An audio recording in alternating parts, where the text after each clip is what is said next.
Good morning বন্ধুরা, শুভ সকাল। Delighted বন্দনা, তোমাদের অনেক অনেক শুভেচ্ছা, ভালোবাসা জানিয়ে ব্লগ স্টার্ট করলাম। কালকে অনেক রাত্রি অবধি ঘুমোইনি। কালকে প্রায় 2:30 অবধি জেগে অসম্ভব বুকে যন্ত্রণা হয়েছে, বুক থেকে হাত অবধি যন্ত্রণা হয়েছে, একটা চাপ সৃষ্টি হচ্ছে বুকের মধ্যে, জানি না আমার কী হয়েছে। আর এই যেখানে 4খানা বিস্কুট নিয়ে নিয়েছি, 1 গ্লাস জল নিয়ে নিয়েছি। কালকে ব্যথার ওষুধ খেয়ে একটু ব্যথাটা কম মনে হচ্ছে, একবারই তো খেয়েছি। আর আজকে আর দেরি করবো না, আজকে সকাল সকাল পার্লার চলে যাব। কারণ আজকে মঙ্গলবার, এমনি রান্নাবান্না নেই, একটু আমুড়ি খাবো, খেয়ে পার্লার চলে যাব। আর কথা বলছি, দেখো একটা শ্বাসের কষ্ট হচ্ছে, একটা বুকের চাপ লাগছে। ভাইকে বলছি একটা ডাক্তার দেখা, একটা ডাক্তারের খোঁজ নেই, ব্যবস্থা নেই। ভাই বলছে যে হ্যাঁ নেবো নেবো, কিন্তু হচ্ছে না, নেওয়া হচ্ছে না। এই কারণে ও সময় পাচ্ছে না। আর আমার গৌরী বলছে এগুলো ফেলে রাখিস না, এইসবগুলো কোনো সময় নেয় না, যখন তখন কিছু হয়ে যেতে পারে। তো সেটাও একটা চিন্তা হচ্ছে, সেই টেনশন থেকে আরও বুকে ব্যথা করছে। তো যাই হোক, ওই ওষুধগুলো খাবো এখন। তো ওষুধগুলো খাওয়ার জন্য 4টে বিস্কুট খেয়ে নিই। আজকে তো পুজোর চাপ নেই, কারণ অম্বাবচি পড়ে গেছে। আমি বলছি ফুল টুল দিয়ে পুজো হবে না, ঠাকুরকে খালি খেতে দেবো আর ধূপপাতি দেখাবো। তো চলো সারাদিন দেখতে থাকো ব্লগটা। তো বন্ধুরা, অনেক বাসন ছিল, তারপরে কী বলে, সরি সবার আগে বলে দিই, আগে এখন স্নান টান করে উঠলাম, ঘরদোর মোছার আগে শরীরটা এত খারাপ লাগছিল যে প্রতিদিন তোমাদের এক কথা বলতে ভালোও লাগে না, অথচ আমার তো সেরকম করে কেউ বলার মতো লোক নেই যে তোমাদের সঙ্গে একটু শেয়ার করি। এত শরীর খারাপ লাগছিলো, বুঝুনকে বলছিলাম, বুঝুন আমার শরীরটা খুব খারাপ লাগছে।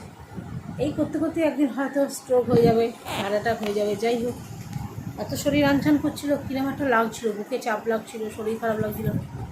তারপরে কি মন গেল, ভাবলাম তাড়াতাড়ি করে কাজটা করে নিই, তারপর নয় বিশ্রাম নিই। আর এই চিন্তা ভাবনা করে উঠেছি, তখনও শরীর খারাপ লাগছিলো, তাও জোর করে কাজটা করেছি। করে এই জাস্ট কাদা গুচ্ছে বাসনপত্র ছিল, খালি ভেবে রাখলাম কাল ধোবো। তারপর ভাবলাম না, কাল করলে যদি আবার কালকে বেশি শরীর খারাপ লাগে, তার চাইতে বরঞ্চ আজকেই ধুই। এই বসে কাদা বাসন টাসন ছিল, সব ধুলাম সাবান দিয়ে। তারপরে সবজিগুলো কালকে এনেছিলাম, তোমরা দেখেছো, সবজিগুলো ধুলাম, ধুয়ে এখন নিচের পুজো করব, করে ওপরের পুজো করব। আজকে তো মঙ্গলবার, কিন্তু ফুলমালা তো দেওয়ার ব্যাপার নেই, জাস্ট ঠাকুরকে জল মিষ্টি দিয়ে চলে আসবো, ঠিক আছে। তো চলো বন্ধুরা, আজকে তো আমার গ্যাসটাও ফুরিয়ে গেছে, যেটাতে নিরামিষ রান্না বান্না করি সেই গ্যাসটাও ফুরিয়ে গেছে। তো ওই গ্যাসটাতে যেমন কিছু করতে পারবো না, তাই জন্য মুড়ি টুড়ি খেয়ে নেবো, একটা পাউরুটি কিনে নেবো, মিষ্টি কিনে নেবো, এইসবই আজকে খেয়ে থাকবো সারাদিন। চলো, দেখছো কথা বলছি আর একটা শ্বাস পড়ছে, ঠিক আছে। চলো এখন রাখি, পুজো টুজো করে আসি, তারপর তোমাদের সঙ্গে কথা বলছি। পুরো সবজিগুলো সব ধুয়ে টুয়ে ঢুকিয়ে দিলাম। আর এখানে দেখো, দাঁড়াও, এই যে কাঁচা লঙ্কাও ছাড়িয়ে রেখে দিয়েছি। এবার যেটা করব, ওই যে কালকে টোটকাটা করেছিলাম না, ওই টোটকাটা আজকে আবার করব। তো একটু বার করে নিয়ে সব, চলো করে নিয়ে আসছি। হ্যাঁ,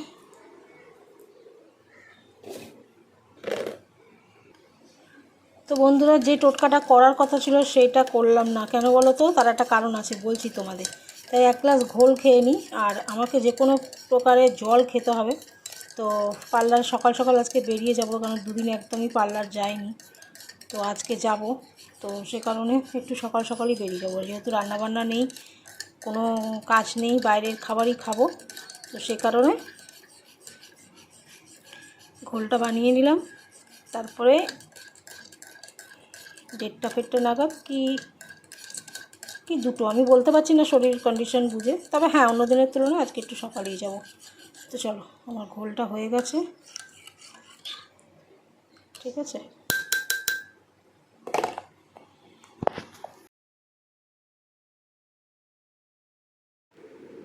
চলে এলাম ছাদে, আর ছাদটা তোমরা দেখলে বুঝতে পারবে না, এত প্রখর রোদ্দুর তেজে উঠেছে যে কি বলবো। এটা আমার 3খানা নাইটি কালকে সব কেচেছিলাম, আজকেও 2খানা নাইটি কাচলাম।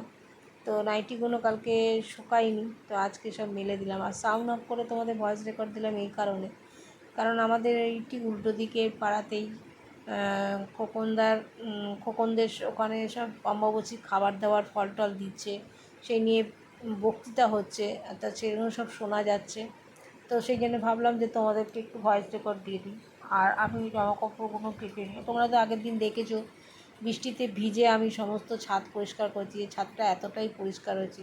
তবু কাক আর কি এসে না, পাখিরা সব এসে মাংসের হাড়, মাছের হাড় সমস্ত এসে ফেলে। আর এতটাই কষ্ট লাগে যে এমন এমন জায়গায় ফেলে যেখানে জল ঢাললে পুরো একদম মাছের জলটা এসে হাজির হয়। তো তেমনি করে ঠিক পরশু দিনকেই আমি ছাদ পরিষ্কার করেছি। আর কালকে দেখি যে আবার একটা মাছের কাঁটা ফেলেছে। বলো কী বিরক্তি যে লাগে আমার। তা হাত দিয়ে ফেলে দিয়ে তারপর আবার বৃষ্টির জল পড়বে। এখন নয় বর্ষাকাল, তাই বৃষ্টির জল পড়লে শুকিয়ে যাবে, গরমকালে কিন্তু সেটাও হয় না। তো তারপরে চলে যাব ঠাকুর ঘরের পুজো দেখাতে। আমার পুজো হয়ে গেছে। তোমাদেরকে এটাই বলার যে আজকে তো ঠাকুর ছুঁইনি, দেখতেই পাচ্ছ ঠাকুরের আসন কোথায় আর পাতার জায়গাটা কোথায়। তো ঠাকুর পুজো করে নিলাম, ঠাকুর পুজো করে ধূপ প্রদীপ জ্বালিয়ে দিচ্ছি, কিন্তু শাকটাক বাজাইনি। আর তারই মধ্যে দেখো আবার মেঘলা হয়ে গেল ওয়েদারটা। এই মেঘলা ওয়েদারটা তোমাদের দেখাই, কিন্তু জামা কাপড় আমি তুলিনি, সোজা নিচে চলে গেছি। তা টোটকাটা না করার কারণ বলে দিচ্ছি। বলেছিল পুদিনা পাতা দিতে, আর কালকে যেহেতু টুনটুনদার সঙ্গে আমার দেখা হয়ে গেছে, পুদিনা পাতাটা কিনিনি, ভুলেও গেছিলাম সত্যি কথা বলতে কি। তা চলে এসেছিলাম, এবার চলে আসার পর আর এখন অমাবস্যা পড়ে গেছে, তুলসী মঞ্চে তো হাত দেবো না। কালকে তুলসী পাতা দিয়ে খেয়েছি। দেখলাম টোটকাটার এইসব কারণগুলো যদি একটা বাদ চলে যায় তাহলে টোটকাটা টোটকা হিসাবে রইল না। তাই জন্য আমি ভাবলাম থাক, এমনি তো হোমিওপ্যাথি ওষুধ এনেছি, আবার দেখা যাক।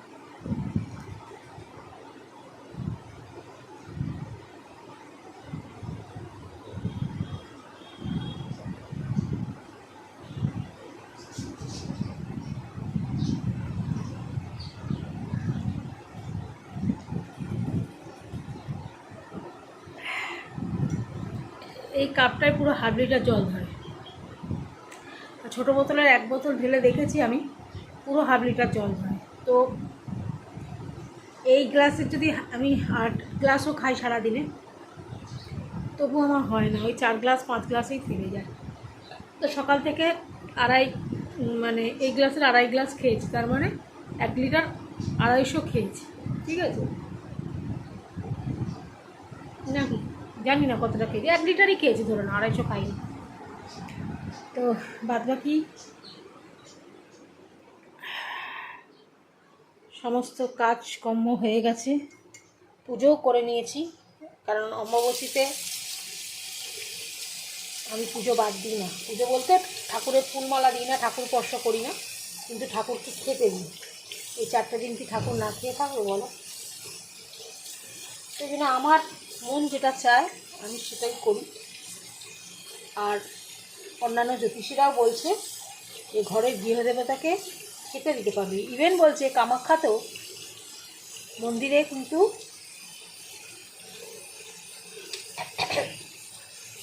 কামাখ্যায় যে কারণে এটা আর কি অমাবস্যাটার কারণ, আমি অত খুলে বলছি না, তো সেই কারণে কামাখ্যা মন্দিরে সবাইকে মায়ের এই অবস্থায় সবাইকে মায়েরকে দর্শন করতে দেয় না। সেই জন্য কামাখ্যা মন্দির 4 দিন বন্ধ থাকে। কিন্তু উনি বলছেন যে মন্দিরের ভিতর কিন্তু মাকে খেতে খেতে দেওয়া হয়, পুজো করা হয়, সবই হয়, ফুলমালা টুলমালা দিয়ে না, এমনি জাস্ট খাবার দাবার দেওয়া হয়, সব কিছুই করা হয়, মাকে ভোগ নিবেদন করা হয়। তাই বলছে এই অবস্থায় মাকে দর্শন যাতে না করে সেই জন্য কামাখ্যা মন্দির বন্ধ থাকে। আপনারা কেউ মায়ের মুখে ঢাকাও দেবেন না, যদি ঢাকা দেন তাহলে ইমিডিয়েট সরিয়ে দিন। আর তোমরা বিশ্বাস করো, আমি 1 বছর না ঢাকা দিয়েছিলাম। তো ঢাকা দেওয়ার পর না আমার শরীরে বড্ড আনচান করেছে, শরীর মানে কিরকম একটা অস্বস্তি হচ্ছিল। দেওয়ার পর আমি বললাম কি ঠাকুরের কষ্ট হচ্ছে, ঠাকুরের কষ্ট হচ্ছে, আবার ওপরে গিয়ে ঢাকা খুলে দিয়েছিলাম। এটা আমার মন, হয়েছিল, তাই আমি খুলে দিচ্ছি। কে কতটা বিশ্বাস করবে জানি না, সেই থেকে আমি আর ঢাকা দিই না। খালি এটুকুই ভাবি, আমরা যদি কিছুক্ষণের জন্য এই যে কানামাছি খেলতাম ছোটোবেলায়, ঠিক আছে, কানামাছি খেলার সময় যখন আমাদের চোখের পট্টিটা বেঁধে দিত, তখন আমাদের কেমন লাগতো, কেমন লাগতো বলো? কষ্ট হতো না? খেলছি তাই খেলা হিসাবে নিচ্ছি, কিন্তু চোখটা যখন খুলে দিত তখন আমাদের মনে হতো বাবা কি শান্তি পেলাম, তাই নাকি? তাহলে আমি 4টে দিন তার মুখের ওপর কী করে এরকম কাপড় চাপিয়ে রেখে দিই বলো? সেই জন্য জ্যোতিষীরা বলার আগেই আমি আমার সিদ্ধান্ত বদলে নিয়েছিলাম, এবং আমি আর ঢাকা দিতাম না, এবং পুজোও করি, ফুলমালা দিই না, ভগবানকে স্পর্শ করি না। কারণ আমার যেখানে ঠাকুরের আসন পাতা আছে তার থেকে 4 আঙুল ডিফারেন্সে মানে মার্বেলটা দেখা যায়, তো সেখানে কাপড়ের সঙ্গে কোনো যোগাযোগই নেই, যার ফলে ওই জায়গাটাতে আমি বাসন ধুয়ে খেতে দিই। হ্যাঁ, ঠাকুরকে স্পর্শ করি না, ছুঁই না, এই পর্যন্ত। চলো বন্ধুরা, এখন আমার জব হয়নি, জলটা খেয়ে নিলাম, আগে জবটা করে নিই, তারপর পরে আসছি। বন্ধুরা, এখানে নিয়ে নিয়েছি দই আর মুড়ি, এই দই আর মুড়ি খেয়ে নেবো। এতক্ষণ পুরো প্রেসক্রিপশন খুঁজছিলাম, যে প্রেসক্রিপশন দেখে কোলেস্ট্রলের ওষুধটা অন্তত করে কিনে নিই। বলছে আপনার এই কোলেস্ট্রলের ওষুধ বন্ধ করে দিয়েছেন বলে বুকে এত চাপ আর যন্ত্রণা করছে, ইমিডিয়েট আপনি কোলেস্ট্রলের ওষুধ স্টার্ট করে দিন। কোলেস্ট্রলের যদি ওষুধ স্টার্ট না করেন তাহলে কিন্তু মানে ভালো না বলছে। যাই হোক, এত বুকে ব্যথা, এত চাপ লাগছে শুধুমাত্র কোলেস্ট্রলের জন্য, তো ভাবছি আবার কোলেস্ট্রলটা চেক করে নেবো নাকি, চেক করে নিয়ে তারপরে ডাক্তারের কাছে একবার দেখিয়ে নিই, ঠিক আছে? প্রেসক্রিপশানটা পাচ্ছি না, কোথায় রেখেছি এত সাবধানে, কোথাও খুঁজে পাচ্ছি না। ওরা আমি পড়িব, কোথায় রেখে দিই মাথাতেই থাকে না। ঠিক আছে, চলো বন্ধুরা, খাওয়া দাওয়া করে নিয়ে এবার আস্তে আস্তে গুটি পায়ে এগোই। বন্ধুরা, পার্লারে যাবো বলে ব্যাগটা গুছিয়েছি, তারপর থেকে কি বুকে আর হাতে ব্যথা করছে জানো, এই যে বুকের এখানে যন্ত্রণা করছে আর হাতে ব্যথা করছে। তো যে ডাক্তার দেখিয়েছি হোমিওপ্যাথি, মা হোমিওতে, ওখানে বললো তো কোলেস্ট্রল ওষুধ কতদিন খাচ্ছেন না? আমি বললাম 4 মাস 5 মাস। ইমিডিয়েট আগে কোলেস্ট্রলের ওষুধ খেতে শুরু করুন, আর ইয়ে করুন, কোলেস্ট্রলটা টোটাল প্রোফাইলটা চেক করে নিন। তারপর এত বুকে ব্যথা করছে, ভাইকে ফোন করলাম, বৌদি বললো এক্ষুনি একটা ইনো এনে খেয়ে নাও, সিমটমগুলো ভালো না, কিছু হবে না, তবু ও তো পেশেন্টকে সবাই বলে বলো, তো বলে একটা ইনো এনে খেয়ে নাও, বিকেলে আবার ফোন করে জানবো তুমি কেমন আছো।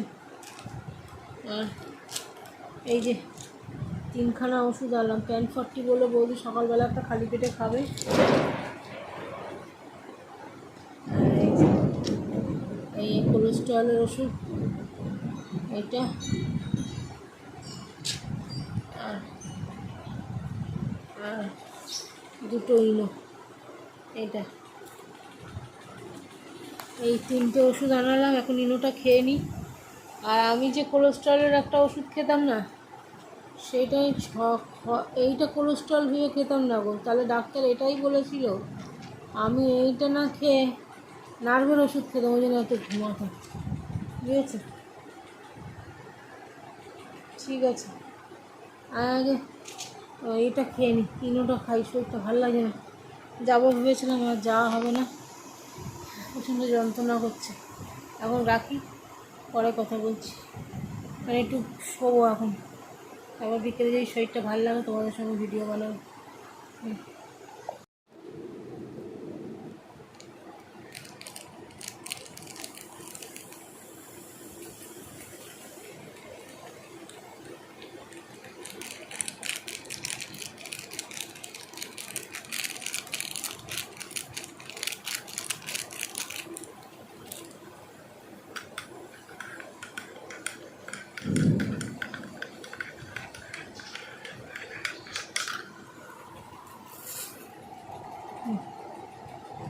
ইনো আগে সাদা ছিল, এখন আবার অরেঞ্জ ফ্লেভার করেছে।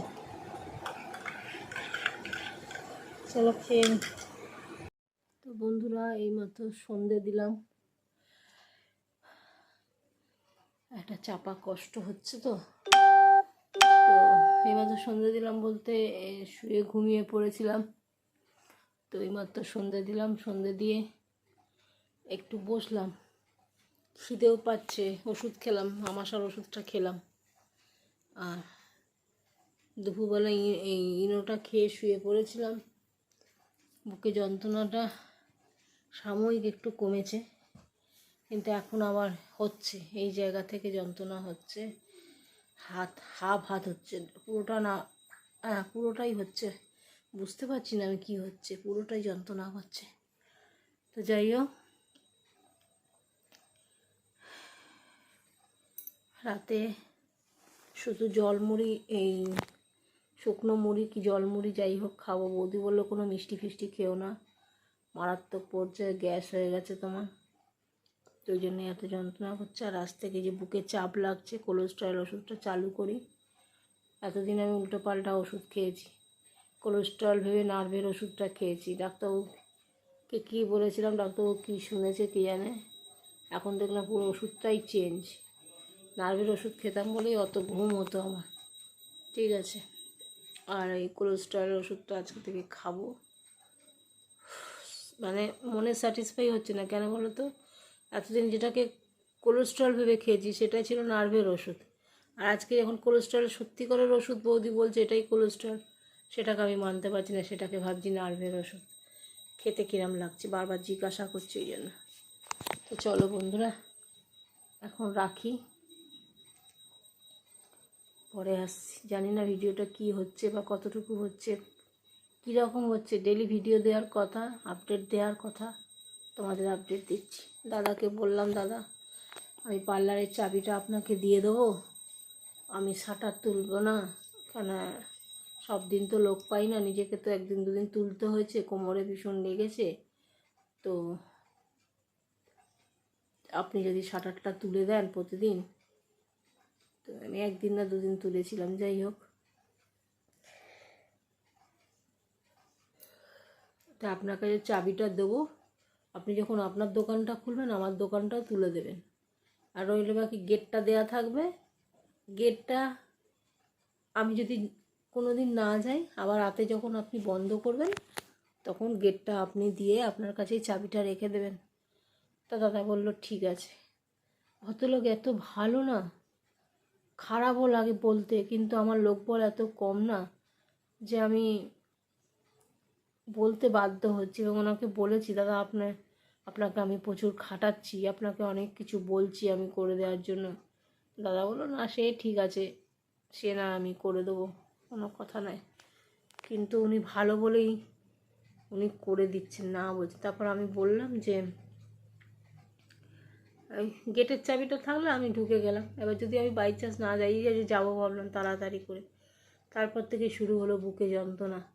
তো যাবো কি বলো, জানি না কার নজর, কার কালা জাদু আমার লেগেছে, কে আমাকে কি বলছে বা কী করেছে।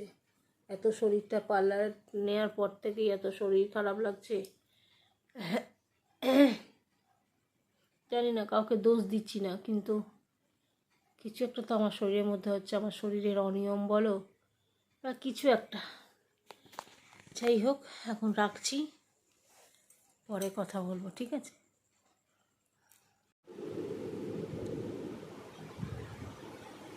তুমিও একদিন কাঁদবে, আমি অপেক্ষা করব না তোমার ফিরে আসার জন্য, বরং অপেক্ষা করব তোমার সেই চরম উপলব্ধির জন্য, যেদিন অনেক ভিড়ের মাঝেও তুমি নিজেকে বড় একা ভাববে, আর দীর্ঘশ্বাস ফেলে বলবে, সে থাকলে অত্যন্ত আমায় আঁকড়ে রাখত। সেদিন বুঝবে অবহেলায় কি হারিয়েছ, আর ভালোবাসায় কতটা ফাঁকি দিয়েছ। সেদিন আমি থাকবো না ঠিকই, কিন্তু তোমার মনের কোণে এক ফালি দীর্ঘশ্বাস হয়ে আজীবন রয়ে যাব।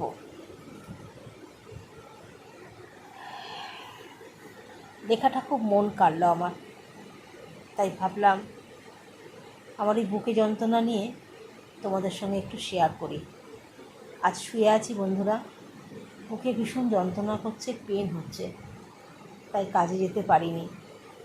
তাই ভাবলাম লেখাটা একটু তোমাদের সঙ্গে শেয়ার করি। যদি ভালো লাগে তো একটা লাইক, একটা কমেন্ট করো। আমার তো প্রচণ্ডই ভালো লেগেছে, তাই আমি লাইক কমেন্ট করে দিয়েছি। আর আমার কথা মানে অন্যের এই লেখাটা যদি তোমাদেরও ভালো লাগে, তোমরা সবাই এটা দেখতে পেলেন। আমি পোস্ট করতে পারতাম, কিন্তু পোস্ট করিনি। আমি ভাবলাম আমি নিজের মুখে বলে তোমাদেরকে লেখাটা শোনাই, তাই শোনালাম। চলো বন্ধুরা। তো বন্ধুরা, বুকে এত ব্যথা করছিল, তো সেই কারণে দুপুরবেলা একটা ইনো খেয়ে একটু কমেছিল, ঘুমিয়ে পড়েছিলাম। আবার সন্ধ্যা থেকে আবার যন্ত্রণা হচ্ছে বুকে আর হাতে। তো ভাই জিজ্ঞেস করলো কী খেয়েছি, তো আমি বললাম দই মুড়ি খেয়েছিলাম সকালবেলা। আর বলে রাতে কী খাবি? আমি বললাম কী খাবো, একটু নিরামিষ তরকারি আর রুটিকে দিয়ে নিতে পারিস? আর ফোন করে বললো তরকারির দোকান বন্ধ, তাহলে রুটি আর মিষ্টি আনতে বললাম। এই দেখো তুলে পড়ে রয়েছে, দেখো রুটি মিষ্টি পড়ে রয়েছে। আবার বৌদি ফোন করে বললো আজকে বারণই করেছিল কোনো মিষ্টি যাতে না খাই। তা বললো মিষ্টি খাবে, ওর চাইতে একটু মুড়ি দিয়ে একটা রসগোল্লা খেতে পারো। তোমার তো তুমি তো বারণ করছো, বললো রুটিটা খেও না, প্রচণ্ড গ্যাস তোমার হয়ে আছে, এই জন্য তুমি একটু মুড়ি খাও। তাই কিন্তু শুকনো মুড়ি বাটি করে খেলাম, আর তোমাদের সঙ্গে দেখাইনি, ওই শুকনো মুড়িটাই খেয়েছি। আর জানি না আমার কিছু যদি হয়ে যায়। ইদানিং এত একটু চিন্তাভাবনা বেড়ে গেছে না বন্ধুরা, যে আমি চাপা কষ্ট আমার হচ্ছে, বুঝেছ? মানুষ বলে না চিন্তা করো না, চিন্তা করলেই চিন্তারই কারণ হচ্ছে হার্ট অ্যাটাক। এই টাকা পয়সা চিন্তা,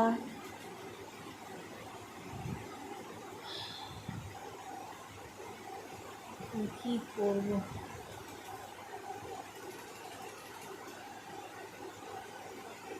যাই হোক, সব দিক থেকে মেন্টাল ডিস্টার্বে প্রচুর আছি। মানসিক চাপ থেকে আমার এই কষ্টটা হচ্ছে। কী হবে আমি জানি না। কিন্তু চলো বন্ধুরা, এই ভিডিওটা তো বেশি বড় হয়নি, একটুখানি হয়েছে, একটুখানি তোমাদের পোস্ট করে দিচ্ছি। যতটুকু যা হয়েছে এটাই নাও। কাল সকালে আবার ব্লাড আছে, কোলেস্টেরলের এটা পরীক্ষা করব, আর সুগার ফাস্টিংটা করব। ভাই বললো 10টার আগে খেয়ে নে, রাত্রি 10টার পর থেকে সকাল 10টা অবধি কিছু খাবি না। এখানে শুকনো মুড়িই খেলাম।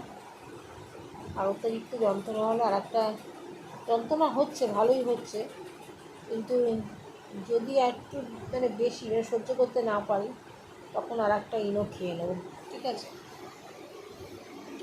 তো চলো বন্ধুরা, বৌদি বললো ওই মিষ্টি আর রুটিটা রেখে দাও, কালকে যখন রক্ত নিয়ে যাবে। আবার আজকে তো শুকনো মুড়ি টুড়ি খেলে গ্যাসটা যদি কমে যায়, বুকে যন্ত্রণাটা কমে যায়, তখন নয় প্যানফর্টিটা খাবে সকালবেলা, খেয়ে তারপরে রুটি আর মিষ্টিটা খেয়ে, ঠিক আছে? চলো কাল সকাল সকাল উঠতে হবে, উঠে পুজো টুজো করে নেবো। আজকে সকাল সকাল শুয়েও পড়বো, পুজো টুজো করে নিয়ে তারপরে 3 দিন হয়ে গেল পার্লার যাচ্ছি না বলো। শরীরটা যদি ভালো না থাকে তাহলে আমি গিয়ে কী করবো? ঠিক আছে বন্ধুরা, টাটা। সকলে খুব ভালো থাকো, তোমরা অন্তর থেকে চাও না আমি ভালো থাকি, তাই আজকে আর বললাম না। এই ভগবানের কাছে আমি তোমাদের মঙ্গল কামনা করব, কিন্তু তোমাদের ইচ্ছা, তোমরা মঙ্গল কামনা করছো না বলেই হয়তো আমি এত ভুগছি। চলো টাটা।